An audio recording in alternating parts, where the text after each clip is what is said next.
হয়,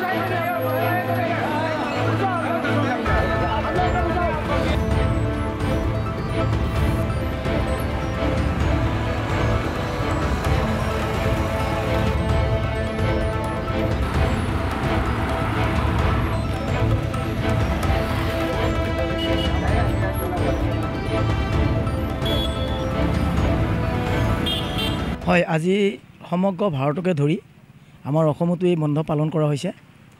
আমার এই বন্ধটো আজি সর্বভারতীয় বন্ধ আর ইয়াত চকা বন্ধ আমি পালন কৰিছোঁ। চকা বন্ধ পালন কৰাৰ মেইন উদ্দেশ্য এটাই 2023 চনত আমাৰ এখন কল্যাণমূলক আইন আঁচনি এখন ৰূপায়ণ কৰিছিলে, আজিলৈকে গৃহীত হোৱা নাই। তাৰ প্ৰতিবাদতো বন্ধ থাকিলে। আৰু দ্বিতীয় কথা হৈছে কি 106 আৰু 2 ধাৰাত যি হিট এণ্ড ৰান, এই হিট এণ্ড ৰানখন 19 চনতে আমাৰ মাজত পঠাই দিছিলে, আজিলৈকে সেইখন বাতিল কৰা নাই। আৰু দ্বিতীয় কথা হৈছে কি আমি গাড়ী চলাই এতিয়া বৰ্তমান ভাত খাব নোৱাৰা হৈছোঁ। মানে চৰকাৰে এনেকুৱা এটা কাম কৰিছে, আগফালৰ পৰা ফটো নামাৰে, পিছফালৰ পৰা ফটো মাৰে, আমি অন্য হোমগাৰ্ড এজনেও ফটো মাৰে। তেনেস্থলত গধূলি মালিকবিলাকৰ তাত মেছেজ এটা যায় যে 10,000 12,000 টকাকৈ ফাইন এটা আহে। আৰু টোল টেক্স 60 কিলোমিটাৰ দূৰে দূৰে টোল টেক্স মানে বহাব এটা সিদ্ধান্ত লৈছে। তাক আমি তীব্ৰ বিৰোধিতা কৰিছোঁ। আৰু যিটো ছেটাৰলাইটৰ জৰিয়তে টোল টেক্সৰ আমাৰ কৰবোৰ আদায় কৰিব। আৰু এইটো অকল আমাৰেই নহয়, যিখিনি প্ৰাইভেট গাড়ীও চলাইছে তেওঁলোকৰ প্ৰতিও এনেকুৱা এটা ভাবুকি চৰকাৰে দি ৰাখি থৈ দিছে। আজিলৈকে সেইখন আইন মানে কোনো কাৰণত উঠাই লোৱা নাই। তাৰ প্ৰতিবাদত আজি এই সৰ্বভাৰতীয় চকা বন্ধ পালন কৰা হৈছে। ৰাইজৰতো অসুবিধা হ'বই। এতিয়া চাওক, ৰাইজৰ আমি গাড়ী নচলালে ৰাইজৰ অসুবিধা হ'ব। অসমৰ আৰ্থিক অৱস্থা দুৰ্বল হৈ যাব, এনেই নাটনি হৈ আছে, এনেই ধাৰ।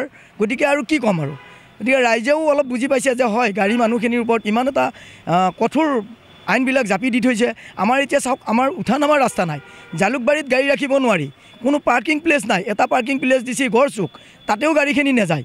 আৰু গড়চুকত পাৰ্কিং প্লেচ দিছে, আমাৰ লগত DCSPয়ে বহিছে, কিন্তু নিৰ্দিষ্টকৈ আমাক গড়চুকৰ পৰা অহাৰ পিছত নিৰ্দিষ্ট একডোখৰ ৰাখা ঠাই দিয়া নাই। আমি যদি জালুকবাৰী ব্ৰিজৰ ওপৰেদিও যাওঁ, ভুল নহ'লেও পিছফালৰ পৰা ফাইন আহে, ভুল নহ'লেও পৰিবহণ বিভাগে গাড়ীখন লৈ যায় উঠি তাতে 2-3 দিন হাৰাছমেণ্ট দি লগতে তেওঁলোকে 30,000 35,000 টকা কাটে। তেনেস্থলত আমাৰ গাড়ীৰ চালক হওক, গাড়ীৰ মালিক হওক বহুত দেৱলীয়া হৈ গৈছে। আৰু এই আমি সাধাৰণ শ্ৰেণী মানে ক্ষুদ্ৰ ব্যৱসায়ীখিনি এতিয়া শেষ কৰি দিছে। এই চৰকাৰে আমাৰ নিচিনা এই দৰিদ্ৰ পৰিয়ালকো অলপ মূৰ দাঙি চাওক।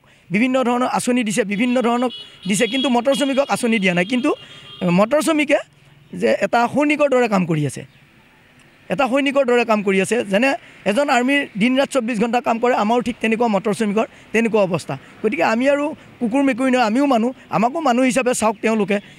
মাননীয় মুখ্যমন্ত্ৰী মহোদয়ে আমাকো মানুহৰ দৰে চাওক। আমি এই দাবীটো আজি কেন্দ্ৰীয় কমিটি বা ষ্টেট কমিটি লগ লাগি এই দাবীবিলাক আমি দি আছোঁ বা বন্ধবিলাক দি আছোঁ। আজি কিছুদিন আগত পাৰ্লিয়ামেণ্টত গৈছিলোঁ আমি দিল্লীত, আপোনাৰ যন্ত্ৰ মন্ত্ৰত এই দাবীবিলাকে উত্থাপন কৰিছিলোঁ। কেন্দ্ৰই যিবিলাক আমাক মানে আইন জাপি দিছিলে। গতিকে আমাৰ এই বন্ধকো তেওঁলোকে কোনো ধৰণৰ আমাক মানা নাই, মানে কোনো ধৰণৰ আমাক আশ্বাস দিয়া নাই। আৰু এই বন্ধটোৰ কাৰণে আমি বন্ধ দিয়াই হৈছে, কিন্তু আমাৰ হেৰিটো কোনো ধৰণৰ মানে আমাৰ মটৰ শ্ৰমিকৰ কাৰণে কোনো ধৰণৰ চৰকাৰে মন কাণ দিয়া নাই। এতিয়া আমি আৰম্ভ কৰিছোঁ। অনাগত 26ত ইলেকশ্যন আহি আছে। আমাৰ ইলেকশ্যনৰ সময়তো আমাৰ গাড়ী মানুহখিনি তুচ্ছতাচ্ছিল্য কৰে।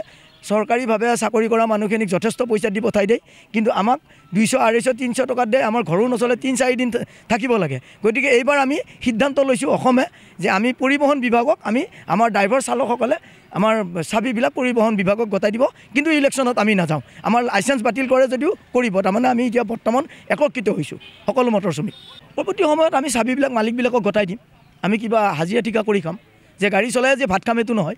যদি আমাক মানুহ বুলি নাচায়, তেতিয়াহ'লে আমি পৰৱৰ্তী সময়ত চাবিবোৰ মালিকবিলাকক গতাই দিব লাগিব বা পৰিবহণ বিভাগক গতাই দিব লাগিব।